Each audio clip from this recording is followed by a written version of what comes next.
ये कहानी मेरे गांव की है। जब आसमान से बरसती बारिश और गरजते बादलों ने गांव वालों की जिंदगी मुश्किल में डाल दी थी। ऐसा लग रहा था कि अब कोई भी जिंदा नहीं रहेगा। बारिश की हर बरसती बूंद किसी अनजाने खतरे का पैगाम दे रही थी। कई घरों की दीवारें और छतें जमीन बोझ हो चुकी थी। ऐसा लगने लगा था कि अब कोई भी जिंदा नहीं बचेगा। अब बाहर खड़े रहना तो दूर की बात थी, अंदर बैठे लोग भी महफूज नहीं थे। किसी भी वक्त छत गिरने का खतरा उनके सिर पर मंडला रहा था। गांव की गलियां अब बहते दरिया का मंजर पेश कर रही थी। अनिला और बिन्यामिन अपने कमरे में सो रहे थे कि तभी अनिला को खिड़की से एक भूतनुमा चेहरा नजर आया। वो फौरन उठ बैठी। उसने बिन्यामिन को जगाया। उठो, खिड़की के बाहर कुछ है जो हमें देख रहा है। बिन्यामिन जैसे ही उठा, उसने खिड़की के पार देखा, मगर बाहर कुछ भी नहीं था। उसने अनिला को तसल्ली दी, कुछ भी नहीं है, बस तुम्हारा वहम है जो तुम्हें डरा रहा है। मगर उसके लहजे में भी एक अजीब सी घबराहट थी, जैसे वो डर के मारे बात कर रहा हो। बिन्यामिन ने फिर कहा, बाहर कुछ भी नहीं है, बस बारिश है। बारिश में अक्सर ऐसा होता है, तुम मत डरो। मगर अनिला के चेहरे पर डर साफ झलक रहा था। उसे सारी रात नींद तक नहीं आई। धीरे धीरे उसने खुद को समझाया, शायद वाकई वो मेरा वहम ही था। मगर अब भी वो भूतनुमा शक्ल उसे बार बार नजर आ रही थी, जैसे वो उसका पीछा कर रही हो, उसे देख रही हो। अनिला के दिल में अब भी यही यकीन था कि खिड़की के बाहर कोई मौजूद है जो हमें देख रहा है, हमारा इंतजार कर रहा है। आज बारिश की दूसरी रात थी। बारिश लगातार बरसती जा रही थी। हर एक टपकती बूंद जैसे किसी अनजाने खतरे का संदेश सुना रही हो। अनिला और बिन्यामिन आग जलाकर हाथ सेंक रहे थे और आपस में धीमे धीमे कुछ बातें कर रहे थे। उनके चेहरों पर डर साफ दिख रहा था। बिन्यामिन अनिला को समझा रहा था, कुछ भी भूत वूत नहीं है अनिला, बस ये बारिश है जो हमें डरा रही है। लेकिन तभी दरवाजे पर दस्तक हुई। बिन्यामिन उठकर गया और कांपती आवाज में पूछा, कौन है? बाहर से कोई जवाब नहीं आया। धीरे से उसने दरवाजा खोला, पर बाहर सिर्फ बरसती बारिश थी और कुछ नहीं। बिन्यामिन बाहर निकला, लेकिन तभी उसकी नजर दरवाजे पर गई। खून से खींची कुछ लकीरें थीं, जैसे किसी ने हाथ से बनाई हो। वो बुरी तरह चौंक गया, क्योंकि दीवार पर एक खून से सना हाथ चिपका हुआ था। उसने चारों तरफ देखा, कोई नहीं था। कहीं कोई कदमों के निशान भी नहीं थे। उधर कमरे में अनिला अकेली बैठी थी, हाथ सेंक रही थी कि अचानक खिड़की से वही भूत जैसी आकृति फिर दिखाई दी। अनिला का चेहरा डर से लाल पड़ गया और उसने एक जोरदार चीख मारी। बिन्यामिन भागता हुआ कमरे की ओर आया, लेकिन जब वहां पहुंचा कुछ भी नहीं था। मगर वो मंजर दोनों के होश उड़ा चुका था। अब दोनों डर भरी नजरों से एक दूसरे को देखने लगे, जैसे पूछ रहे हों अब क्या होगा। और तभी दरवाजे से फिर वही स्याह साया हवा में तैरता हुआ गुजरा। दरवाजे के सामने वो भूत जैसा शरीर हवा में हाथ हिलाकर बोला, बस अब 5 रातें बाकी हैं। तुम्हारे साथ बहुत बुरा होने वाला है, बहुत बुरा। अब इस मंजर ने दोनों की नींदें उड़ा दी थीं। पता नहीं 5 दिन बाद क्या होने वाला है। बारिश की आज तीसरी रात थी।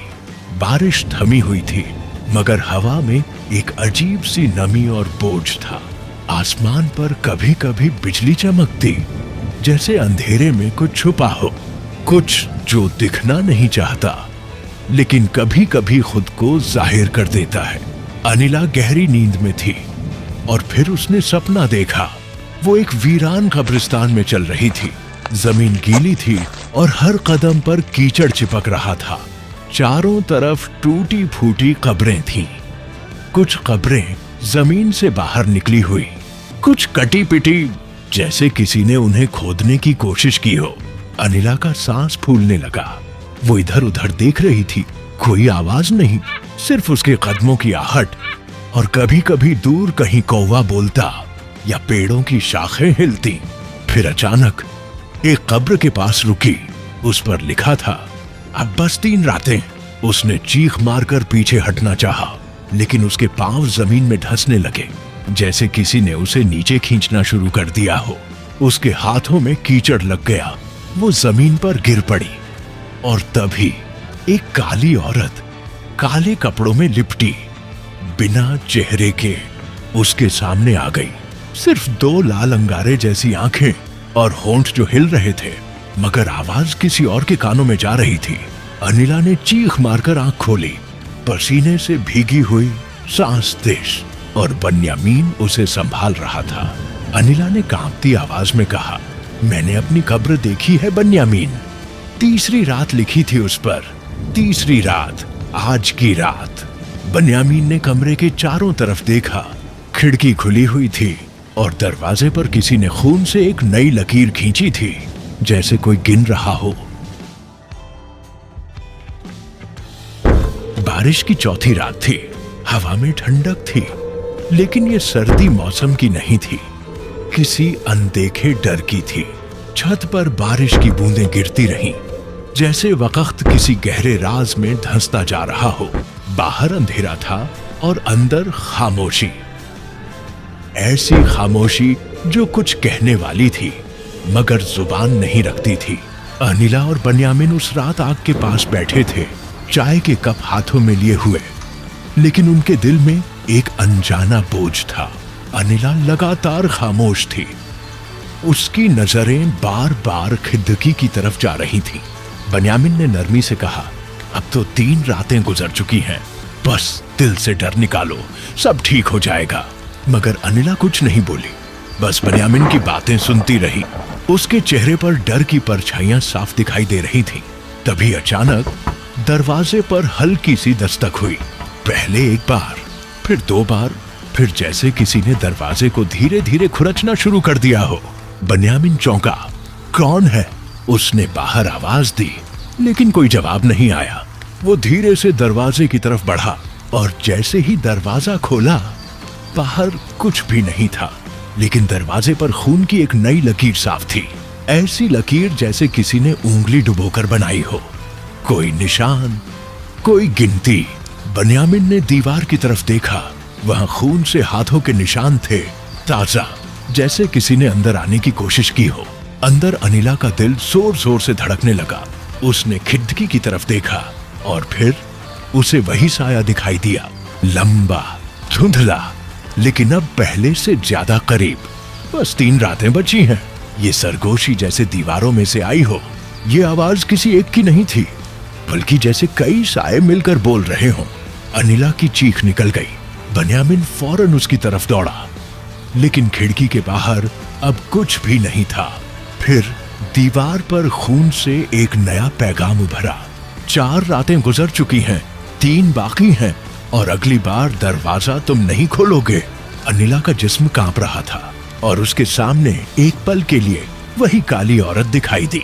चेहरा नहीं था, सिर्फ सफेद आंखें थीं और उनमें बस एक बात लिखी थी, मौत। बारिश की 5वीं रात थी। हवाओं में अब ठंडक से ज्यादा डर समा चुका था और इस रात अनिला को गहरी नींद आई। मगर वो नींद एक और खौफनाक मंजर लेकर आई। उसने खुद को एक अजीब सुनसान जगह पर पाया। चारों ओर काले सूखे पेड़ और बीच में एक पुराना टूटा हुआ कुआं इतना गहरा कि उसकी तली दिखती ही नहीं थी। चारों ओर घना कोहरा था, मगर कुएं से साफ एक आवाज आ रही थी। कोई सिसक रहा था, कोई रो रहा था। अनिला डरते डरते उस कुएं के करीब पहुंची। जैसे ही उसने नीचे झांका, एक औरत बैठी थी, बाल बिखरे हुए, और उसकी पीठ अनिला की तरफ थी। वो औरत बुदबुदा रही थी, वो आएगा, सबको ले जाएगा, बस 3 रातें और 3 रातें। अनिला कांपने लगी और तभी उस औरत ने सिर घुमाकर देखा।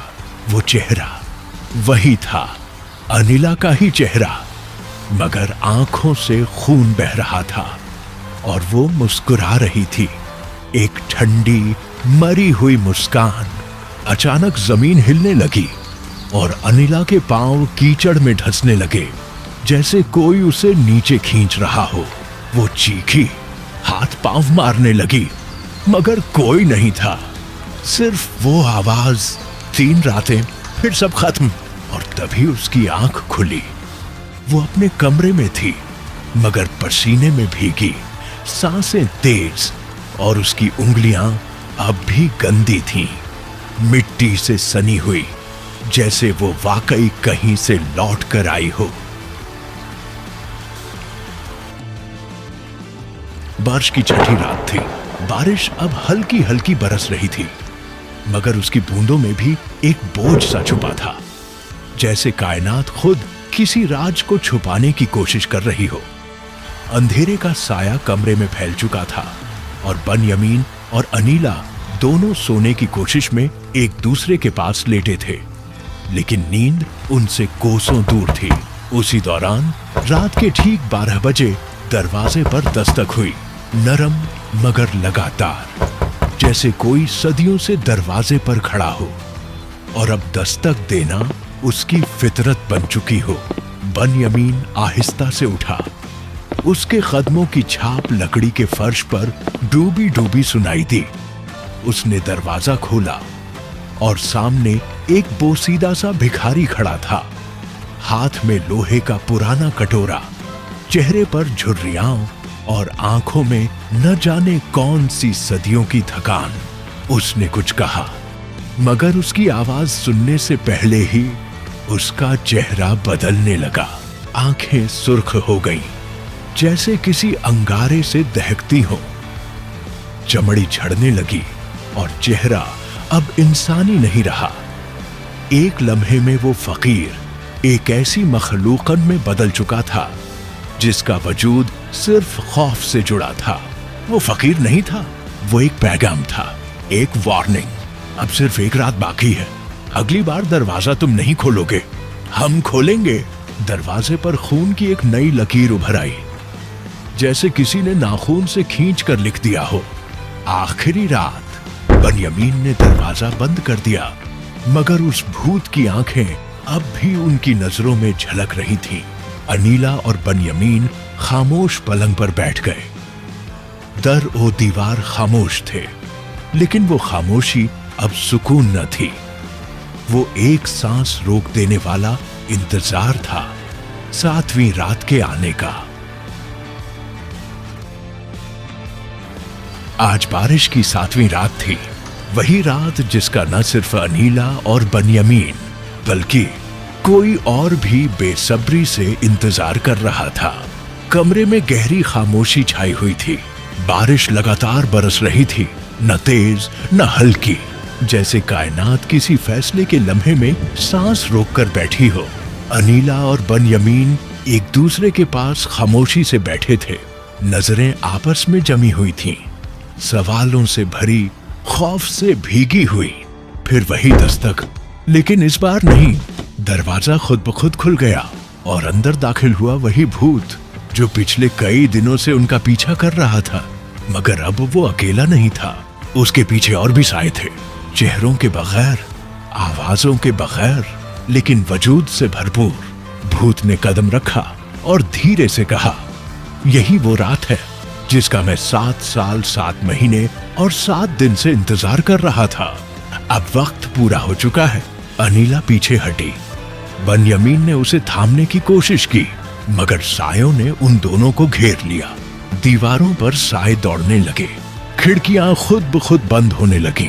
रोशनी खत्म, सिर्फ बारिश की आवाज और उन साएदार भूतों की सांसों की गूंज। फिर अचानक हर चीज खामोश हो गई।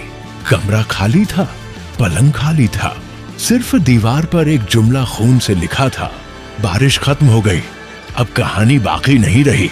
कहते हैं उस दिन के बाद से उस घर में किसी ने रोशनी नहीं देखी। गांव के लोग आज भी जब बारिश आती है तो दरवाजे बंद कर लेते हैं, इस बारिश को वो भूतों वाली बारिश कहते हैं। वीडियो को लाइक करें और चैनल को सब्सक्राइब करें और देखें एक दिल दहला देने वाली खौफनाक कहानी।